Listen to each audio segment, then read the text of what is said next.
Buenas noches, comunidad. Sean bienvenidos a un nuevo episodio de Relatos Perturbadores.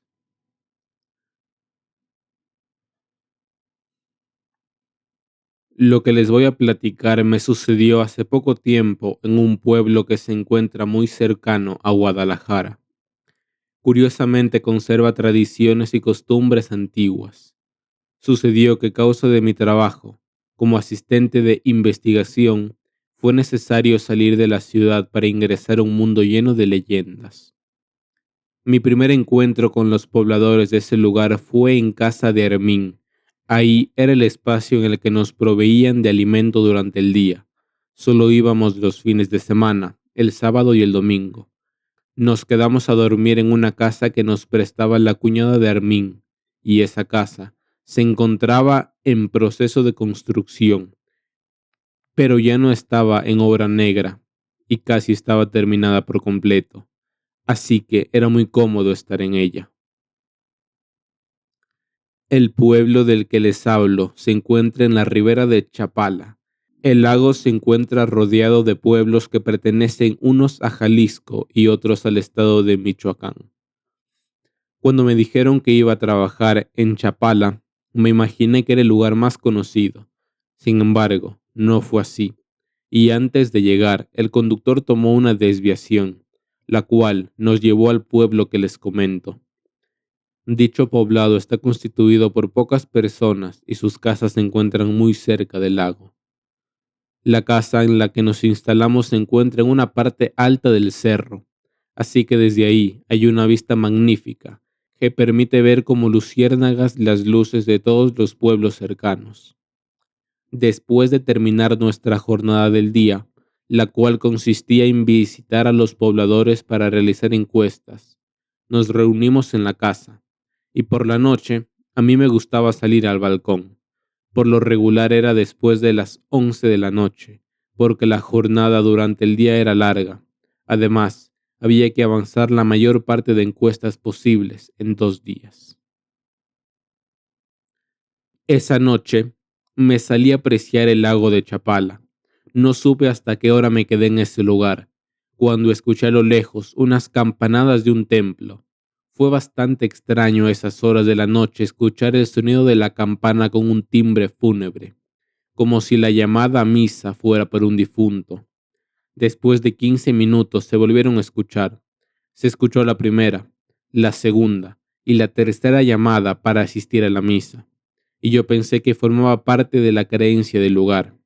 En el pequeño pueblo solo había un templo, pero cada poblado estaba cercano y cada uno de ellos contaba con una iglesia, al menos. Estaba seguro que las campanas que escuché no eran del templo del pueblo en el que me encontraba. Me quedé por un rato más para ver qué más escuchaba, pero ya no sucedió nada y decidí irme a descansar. Al día siguiente, cuando estuvimos en la casa de Armín para el desayuno, le pregunté por qué había escuchado llamadas a misa a la medianoche. Los concurrentes me miraron sorprendidos cuando hice esta pregunta. La esposa de Armín me preguntó de qué parte había escuchado que venía ese sonido. Yo le respondí que no sabía con certeza, pero al menos estaba seguro de que no había sido el templo del pueblo. Los lugareños me compartieron que se cree que en el fondo del lago hay otro pueblo que desapareció cuando el nivel del agua subió mucho, pero también existe la creencia de que fue hundido porque sus pobladores practicaron la brujería y los ritos malignos. Así que, cuando se escuchan las campanadas del templo a la medianoche, significa que alguien del pueblo va a morir, y su alma no va a poder irse al cielo, se la llevará a otro lugar. Me quedé sorprendida de escuchar una versión tan peculiar de las campanadas del templo. No creí en todo el imaginario que ellos me dijeron. Lo que sí era cierto es que había escuchado el sonido fúnebre a la medianoche. Nos preparamos para comenzar la jornada laboral, olvidando el comentario y lo sucedido la noche anterior. Cuando bajamos al pueblo, había un grupo de personas que se encontraban reunidas afuera del templo. Mi compañero de trabajo y yo nos acercamos para saber lo que estaba aconteciendo. Un anciano se acercó a nosotros y nos dijo que don Serafín había fallecido. Por la noche se encontraba bien, pero al amanecer ya se encontraba en estado cadavérico. Nadie pudo saber con exactitud lo que le había ocurrido. Se les notaba que se encontraban muy alterados. Había ido a buscar al párroco para que fuera a darles los óleos benditos, y de esa manera su alma pudiera descansar en paz. Y en ese momento me acordé del comentario de la mujer de Hermín respecto a escuchar las campanadas fúnebres a medianoche, e incluso pensé que esa había sido la hora de la muerte del señor Serafín. Me di cuenta que me estaba dejando llevar por los comentarios que me habían hecho, y sin duda era un hecho poco común. Así que nos despedimos y nos dispusimos a visitar a la siguiente vivienda. Fue complicado lograr conseguir la información pertinente respecto a la entrevista que tenía que realizar, porque las personas se encontraban inmersas en lo sucedido. No dejaban de hablar de lo que pasó y del miedo que les daba escuchar de nuevo el repique de la campana de un templo que no conocen, y tan solo el escuchar el aviso fúnebre los ponía nerviosos. Les pregunté si era posible escuchar el campanario de los pueblos vecinos o de los que se encontraban del otro lado del lago, y ellos me respondieron que de los poblados cercanos sí era posible escucharlos, sobre todo si se encontraba el pueblo quieto, pero a esa hora de la noche nadie sale a tocar la campana. No fue posible lograr la atención necesaria, y decidimos no realizar las entrevistas de ese día. Nos dispusimos a escuchar los comentarios que estaban en boca de todos. E incluso hubo personas que dijeron que a don Serafín se lo había llevado la muerte por ser curandero. Les pregunté a qué se dedicaba el hombre y me respondieron que curaba con hierbas y rezos, y que si alguien le pedía que le hiciera un favor de un amarre, por un poco más de dinero, él lo hacía. Ya no quise preguntar más por tiempo, ya que no era mi intención asustarlos. Ni siquiera les comenté que yo era una de las personas que había escuchado el tañer de las campanas. No todas las personas habían escuchado el sonido a la medianoche, y quise pensar que no lo había percibido porque ya se encontraban dormidos, así que preferí no pensar en ello, y esa tarde regresamos a Guadalajara consternados por lo sucedido. Pasó una semana, y en el siguiente fin de semana, que fuimos de nuevo al pueblo, los ánimos estaban más tranquilos. Ya nadie hablaba de lo acontecido el fin de semana anterior. Nos incorporamos de nuevo a nuestras actividades cotidianas. Y por la noche, me salí de nuevo al balcón, pero en esta ocasión puse toda la atención necesaria ante cualquier acontecimiento extraño. Traía conmigo unos binoculares para poder distinguir cualquier movimiento a la distancia. Con lo que no conté fue con la oscuridad total. No era noche de luna llena, por lo tanto, no estaba a mi alcance ver nada en absoluto. Me quedé un rato observando el lago, con la remota idea de poder distinguir la cruz del templo que sobresale a través del agua. No la pude ver. Después de un buen rato de encontrarme ahí, decidí irme a dormir. Al darme la vuelta alcancé a escuchar con claridad un murmullo que provenía del exterior de la casa. Me quedé un rato más para escuchar de nuevo aquel sonido. De nuevo escuché algunas palabras poco entendibles que se escuchaban un poco más fuerte. Y en un principio creí que podría ser algún poblador que estaba tomado, el cual no se daba cuenta dónde era el rumbo correcto a su casa. Sin embargo, me quedó una sensación extraña. Sin entenderlo, de nuevo utilicé los binoculares, pero no pude ver nada. Lo que pude distinguir fue el ruido del agua cuando alguien se sumerge en ella.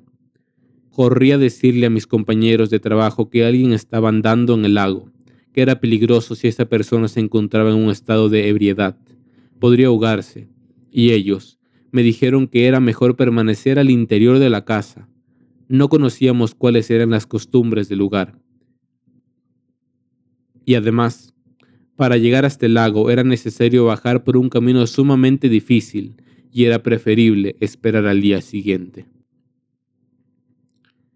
Por la mañana, en cuanto me desperté, me incorporé para asomarme por la ventana, si podía ver algo, y todo se encontraba en completa calma. El agua estaba en una tonalidad azul inigualable. A la hora del almuerzo comenzaron a comentar que tuviéramos cuidado. La noche anterior se habían escuchado ruidos inusuales muy cerca del lago. Probablemente era la muerte que de nuevo rondaba por el alma de alguna persona. Yo le comenté a Armin que había notado algo raro cerca del lago, y él me dijo que tuviera cuidado, que era mejor que nos fuéramos temprano a la casa, con todo lo necesario para no salir por la noche. Mi amigo Armin me dijo que la mayoría de los pobladores saben de la existencia de algo que existe en el lago, y aquellas llamadas fúnebres a la medianoche fue el aviso de que él estaba cerca. Todo esto sucede porque alguien le pide un favor a ese ente, y él lo cumple, pero a cambio te pide el alma de un humano. Nunca han sabido por qué o para qué necesita llevarse a alguien. Lo cierto es que él toma la ofrenda y lo sumerge al lago junto a él. Jamás se le vuelve a ver a esa persona que se lleva, y por lo general prefiere que le entreguen el alma de un niño o de un joven. Mi amigo terminó diciendo que era mejor mantenerse alejados del lago por la noche, para evitar cualquier accidente. Por un momento me pareció increíble la historia que contaba Armin. No entendía cómo podían creer en esa leyenda. Nos fuimos a trabajar y durante el día me olvidé del asunto. A nuestro regreso hacia la casa, fue necesario caminar hasta el otro extremo del pueblo para poder llegar, y ese día se nos había hecho más tarde de lo normal. En el pueblo no había alumbrado público, así que, cuando subimos por el cerro, se encontraba en la oscuridad absoluta. Solo alcanzaba a llegar un poco de luz de las viviendas. Sin embargo, conforme avanzábamos, más la luz que emitían las casas se quedó atrás. Estábamos en el cerro, en la completa oscuridad. Yo prendí la lámpara del celular para no dar un paso en falso y caer.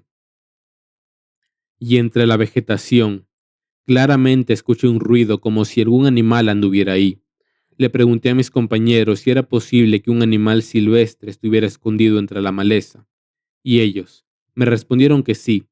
Yo continué la caminata con un poco de temor, porque escuchaba el crujir de las ramas a su paso.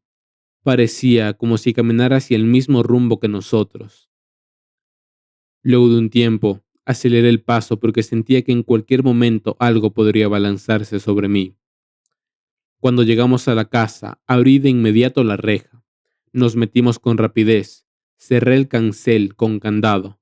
Nos fuimos prácticamente corriendo hacia el interior de la vivienda. Cerré la puerta con llave y me asomé a la ventana, y pude ver cómo se movían los arbustos que se encontraban al exterior. Preferí ya no asomarme porque me encontraba muy nerviosa. Durante la noche pude escuchar ruidos extraños que provenían de afuera de la casa.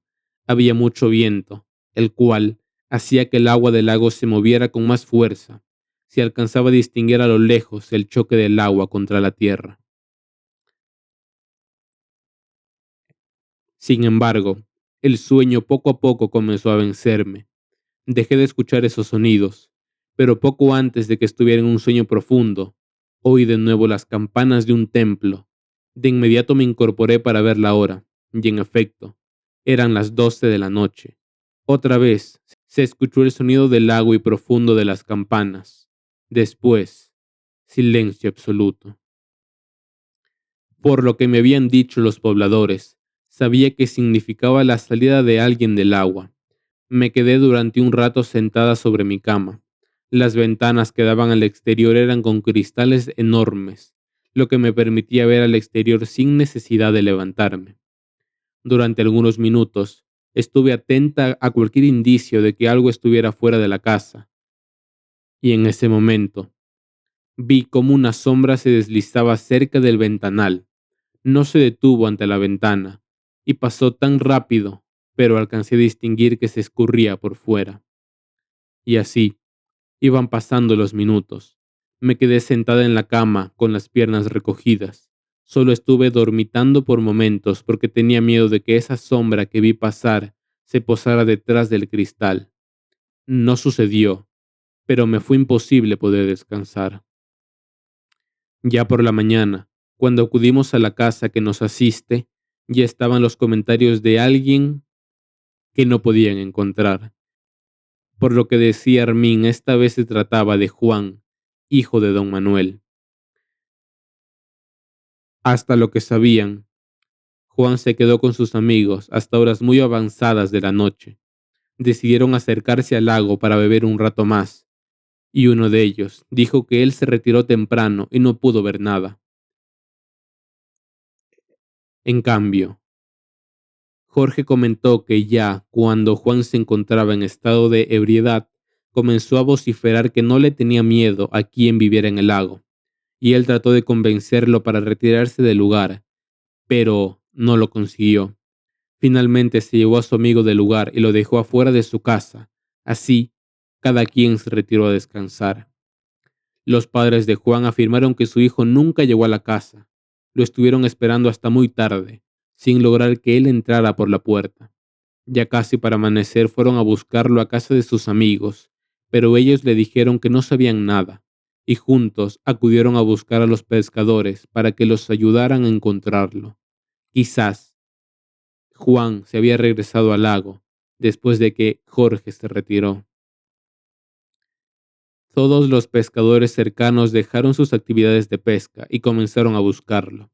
Después de varias horas de búsqueda no encontraron nada, pero uno de ellos encontró un zapato de él. Fue cuando concluyeron que se había ahogado. Sin embargo, no encontraron el cuerpo. Todo el día se dedicó a la búsqueda de Juan, sin conseguirlo. Ya cuando el sol comenzaba a ocultarse decidieron dar por finalizado el trabajo, y todos se encontraban cansados y tristes. Así fue como dieron por muerto a Juan. Sin tener un cuerpo al cual velar, la madre de él no daba crédito a lo ocurrido. Las personas del pueblo le decían que era necesario mandar decir una misa y a su vez hacer los rituales funerarios. La madre, en un estado de desesperación, gritó que su hijo no había fallecido, por lo que no iba a realizar nada, ya que no había ningún cuerpo.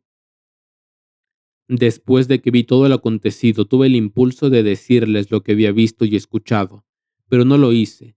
Simplemente pensé que de nada serviría el que se enteraran de eso, y al contrario, sería más doloroso para su madre saber que su hijo se encontraba en el fondo del lago, en el pueblo hundido. Fue mucho trabajo en el pueblo, así que contra todo lo sucedido continuamos yendo a ese lugar cada fin de semana. Intentábamos de subir a la casa antes de que oscureciera, ya que todos nos habíamos quedado alterados con lo sucedido a Juan. Tuvo que pasar más tiempo para que los pobladores se calmaran, al igual que nosotros.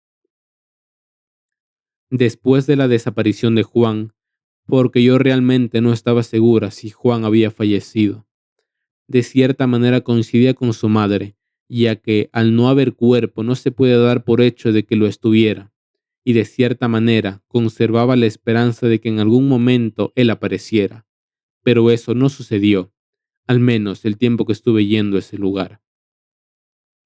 Nuestra labor en ese pueblo siguió y esto nos permitió conocer más de fondo a algunas personas, principalmente con aquellas que compartíamos los alimentos.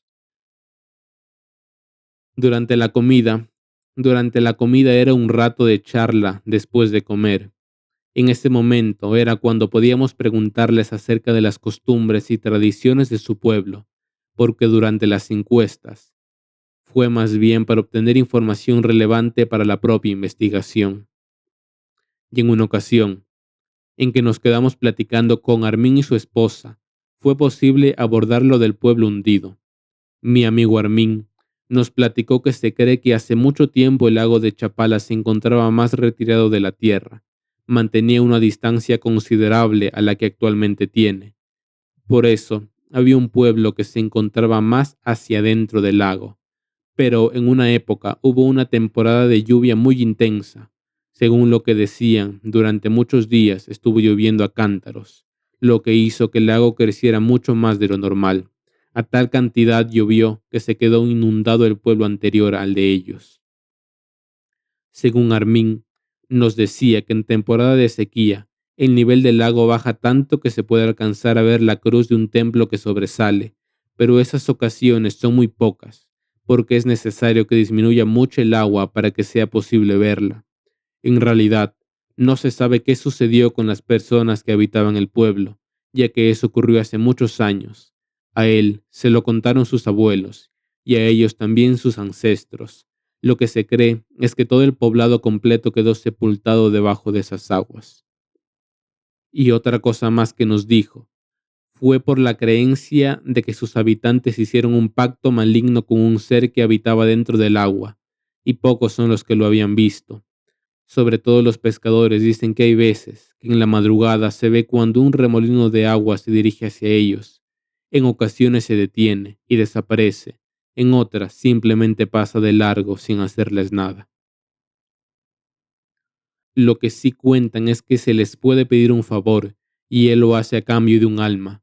Cualquier cosa que desees es posible conseguirla con la ayuda de este ente, pero para poder contactarlo es necesario estar en lo muy profundo del lago a la medianoche para que él se aparezca.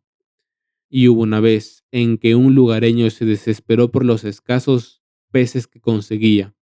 Un día se fue a las 12 de la noche y le gritó al Chan para que lo ayudara. El Chan apareció y le dijo que iba a obtener lo que él necesitaba, pero a cambio quería la primera persona que se apareciera en la orilla del lago cuando él terminara de pescar.